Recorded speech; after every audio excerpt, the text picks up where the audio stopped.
धन्यवाद सभापति महोदय।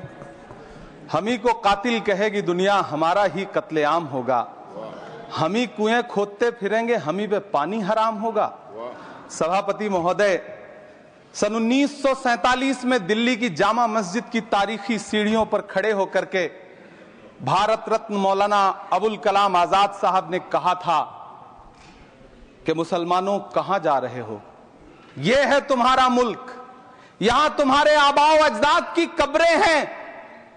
उस वक्त मौलाना आजाद की ये सदाएं सुन करके लोगों ने अपने सरों की गठरियां उतार करके रख दी थी। आज उसी दिल्ली में मौजूद देश की संसद में एक बिल आया है जो हमसे उसी जामा मस्जिद की सीढ़ियों के सबूत मांगेगा, जो उन्हीं सीढ़ियों के पास अपनी कब्र में सोए हुए मौलाना आजाद को फिर से कब्र से सदा देनी पड़ेगी कि ये जो कब्र है वो मेरी कब्र है, ये किसी सरकार की जागीर नहीं है।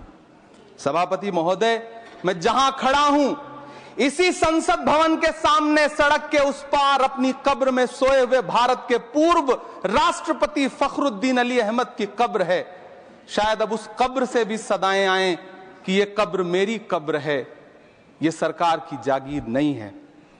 सभापति महोदय, मैं वक्फ कानूनों में किए जा रहे संविधान विरोधी बदलावों के खिलाफ बोलने के लिए खड़ा हुआ हूं। संविधान का आर्टिकल 14 हो, 29 हो, 30 हो, चीख चीख कर कहता है कि देश में सब बराबर के हकदार हैं। आर्टिकल 26 कहता है कि सबको अपने अपने मजहबी कामों के लिए मंदिर, मस्जिद, गिरजाघर, गुरुद्वारों का निर्माण करने का हक है और उसका रखरखाव का भी हक है। लेकिन डॉक्टर बाबा साहब अंबेडकर के संविधान को हर दिन कुचलने वाली ये सरकार देश के मुसलमानों से नफरत में इतनी अंधी हो गई है कि खुलेआम देश की संसद में देश सरकार के माइनॉरिटी मिनिस्टर साहब और होम मिनिस्टर साहब झूठ बोलते हैं और देश को गुमराह करते हैं, झूठ शब्द असत्य बोलते हैं। सरकार ने इस बिल का नाम उम्मीद रखा है। मंत्री जी कल से इसे देश के मुसलमानों के लिए नई उम्मीद बता रहे हैं। नहीं मंत्री जी, न तो ये बिल मुसलमानों के लिए नई उम्मीद है और न ही उम्मीद की नई किरण। सभापति महोदय, भाजपा ने पूरे देश में वक्फ के नाम पर कई सारे झूठ फैलाए हैं। आइए आज उनकी सच्चाई पर बात करते हैं। वक्फ ट्रिब्यूनल को ऐसे बताया जाता है जैसे वक्फ ट्रिब्यूनल कोई मजहबी खाप पंचायत हो। सभापति महोदय, जबकि सच्चाई यह है कि वक्फ ट्रिब्यूनल भी तो सरकारी न्यायिक विभाग है जिसमें सरकार द्वारा नियुक्त जज होते हैं, जिसमें प्रशासनिक अधिकारी होते हैं, कहीं ऊपर से थोड़ी आ गए। सभापति महोदय, देश के गृह मंत्री जी ने इसी सदन में कहा कि वक्फ ट्रिब्यूनल के फैसले के खिलाफ कोई कोर्ट नहीं जा सकता, जबकि सच यह है कि वक्फ एक्ट 1995 की धारा 83(9) के तहत हाई कोर्ट वक्फ ट्रिब्यूनल के फैसले की न सिर्फ समीक्षा कर सकता है बल्कि उसे बदल भी सकता है। सच तो यह है कि वक्फ बोर्ड खुद अपनी जमीनों के लिए कई सारी कोर्ट में मुकदमे लड़ रहा है। सभापति महोदय, दिल्ली की जिन 123 संपत्तियों को लेकर कल माइनॉरिटी मिनिस्टर, होम मिनिस्टर साहब और अभी आदरणीय नेता सदन बात कर रहे थे, आइए उनकी सच्चाइयों पे भी बात करते हैं। 1911 में जब अंग्रेजी हुकूमत ने कोलकाता के बजाय दिल्ली को राजधानी बनाने का फैसला किया तो रायसीना हिल्स के चारों तरफ जो मुसलमानों की ढेर सारी जमीनें थी उनको एक्वायर किया गया और लुटियन को इसकी तामीर की जिम्मेदारी सौंपी गई। सेंट्रल विस्टा की तरह लुटियन जोन का मेगा प्लान तैयार हुआ, लेकिन उस वक्त के मुसलमानों ने उस वक्त की अंग्रेजी हुकूमत से अपनी इबादत गाहों को बचाने के लिए लड़ाई लड़ी। मामला ब्रिटिश गवर्नमेंट तक पहुंचा। तब यह तय हुआ कि वो जो धार्मिक स्थल हैं उन्हें जस का तस रहने दिया जाएगा। इंडिया गेट के बगल वाली मस्जिद हो, जाब्तागंज, सुनहरी बाग मस्जिद हो, पार्लियामेंट रोड वाली मस्जिद हो, ऐसी 123 संपत्तियों के मैनेजमेंट के लिए 1913 में मुसलमान वक्फ वैलिडेशन एक्ट बना और उसके बाद एक नया शहर बसाया गया जिसे लुटियंस जोन का नाम दिया गया। फिर 1943-45 के बीच एक और समझौता हुआ आजादी से पहले उसके तहत काफी सारी वक्फ जायदादों को सुन्नी मजलिस औकाफ बनाकर उसके अंडर किया गया ताकि उसकी देखरेख की जा सके। गृह मंत्री जी 2 दिन से सदन में जो बात कह रहे हैं वो दरअसल 123 संपत्तियां उसी सुन्नी मजलिस औकाफ के तहत आती है। सभापति महोदय, आजाद भारत आजाद हुआ। आजादी के बाद भारत में 1954 में वक्फ एक्ट लागू हुआ, जिसकी धारा 9 के तहत 1964 में केंद्रीय वक्फ काउंसिल का गठन हुआ। दिल्ली की वही 123 प्रॉपर्टीज को 1970 में सर्वे गजट करके गजट नोटिफाई किया गया। इसके निपटारे के लिए पूर्व प्रधानमंत्री इंदिरा जी के द्वारा 1974 में एक बर्नी कमेटी बनाई गई। बर्नी कमेटी ने 1976 में इन 123 संपत्तियों को दिल्ली वक्फ बोर्ड की संपत्ति होने की रिपोर्ट सौंपी। उस रिपोर्ट के आधार पर 1984 में कांग्रेस सरकार ने उन 123 प्रॉपर्टीज को दिल्ली वक्फ बोर्ड को सौंपने का फैसला किया, जिसके खिलाफ विश्व हिंदू परिषद कोर्ट गई। मामला 2011 तक पेंडिंग रहा। फिर 2011 में कोर्ट ने सरकार को आदेशित किया कि इसका निपटारा करो। तब 2013 में तत्कालीन यूपीए सरकार ने दिल्ली की उन्हीं 123 जायदादों को बर्नी कमेटी की सिफारिशों के मुताबिक वक्फ बोर्ड के हवाले किया। यही वो प्रॉपर्टीज हैं जिनके नाम से गृह मंत्री जी कल से कांग्रेस को कोस रहे हैं। फिर आई 2014 में भाजपा की सरकार, जो तब से इन जमीनों को हड़पने की साजिश कर रही है। जिस बिल को मुसलमानों के हुकूक की हिफाजत करने वाला बिल बताया जा रहा है, उसी को पेश करने के लिए और उस पर बात करने के लिए लोकसभा में भाजपा सरकार के पास एक भी मुस्लिम सांसद नहीं है। जिस वक्त, मैं लोकसभा कह रहा हूं, सुना करिए, जिस वक्फ बिल को मुस्लिम महिलाओं को हक दिलाने वाला बताया जा रहा है, उसे संसद में पेश करने वाली पार्टी के पास न तो राज्यसभा में, न लोकसभा में, न देश की किसी विधानसभा में एक भी मुस्लिम महिला सदस्य नहीं।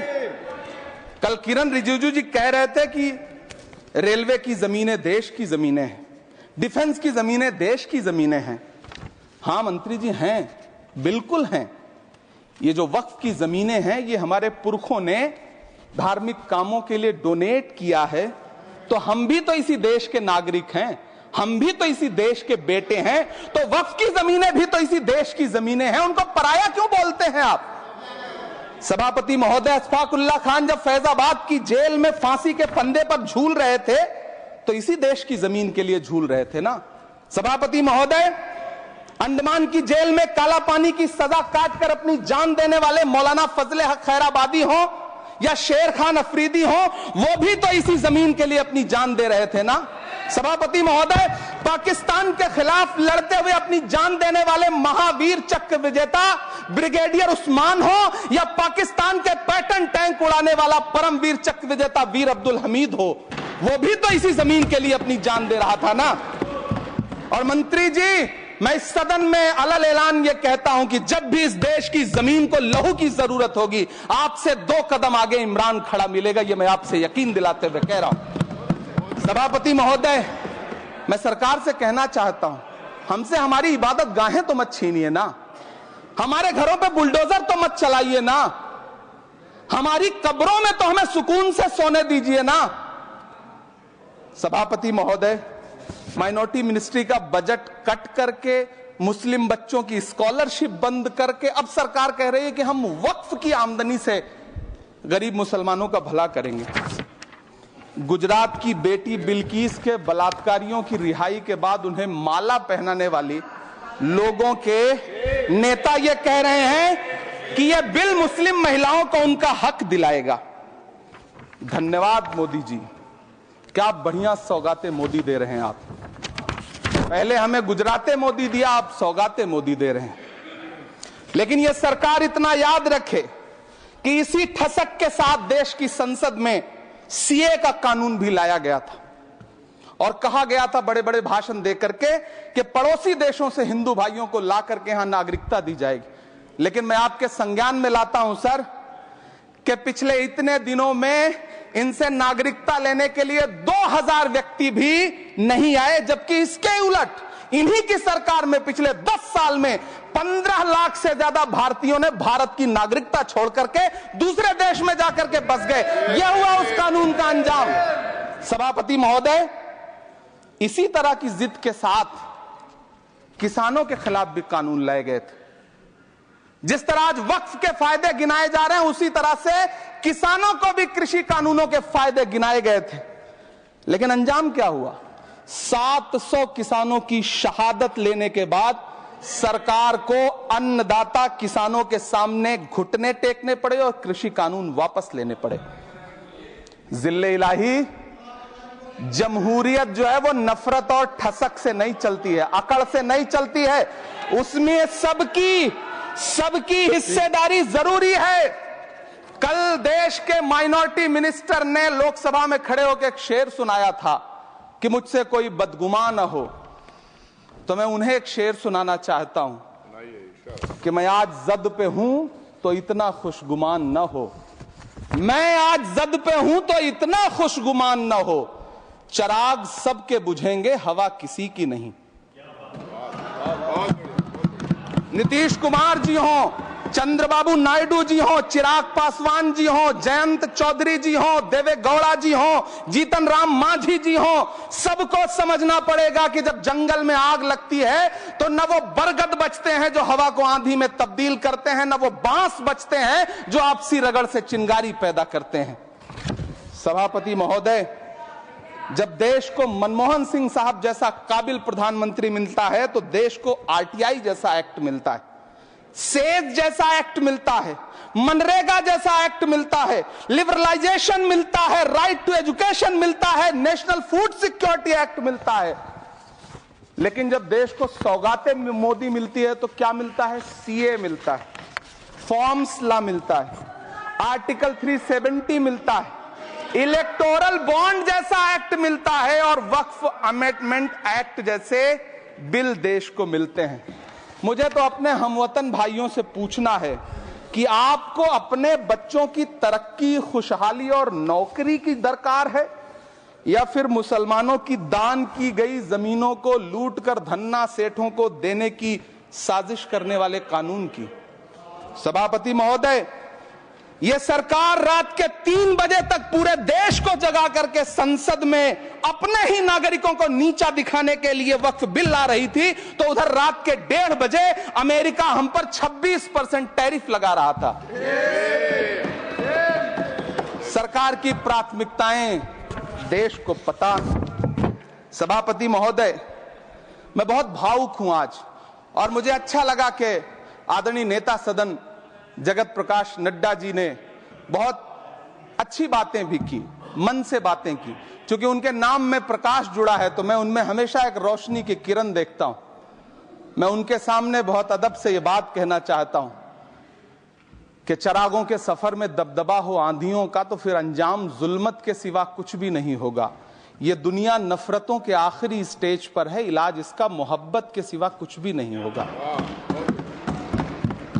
मैं भावुक हूं, मेरी पलकें गीली हैं।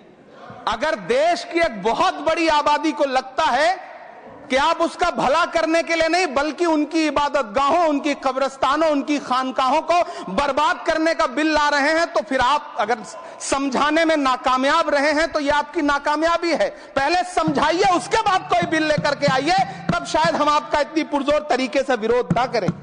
लेकिन सभापति महोदय, मैं अंत में सिर्फ इतना कहना चाहता हूं कि इस बिल में जो भी पॉइंट्स दिए गए हैं, बॉम्सी पोर्टल देख लीजिए, सरकार का झूठ आपको पकड़ में आ जाएगा। हम डरे नहीं हैं, हम सिर्फ सरकार से अपील कर रहे हैं कि हमें अपना समझिए। हम आपके अपने हैं, इस देश के नागरिक हैं और आप ताकत में हैं। संख्या बल के आधार पर बिल हो सकता है आप पास करा ले, लेकिन आपको यह बात समझनी पड़ेगी कि हम तो वो तारीख हैं, जहनों में रहना है जिसे कागजी पुर्जे नहीं जो फाड़ डाले जाएंगे। जिस जमीन पर मैं खड़ा हूं ये मेरी पहचान है। आप आंधी हैं तो क्या मुझको उड़ा ले जाएंगे? आपको यह बात समझनी पड़ेगी।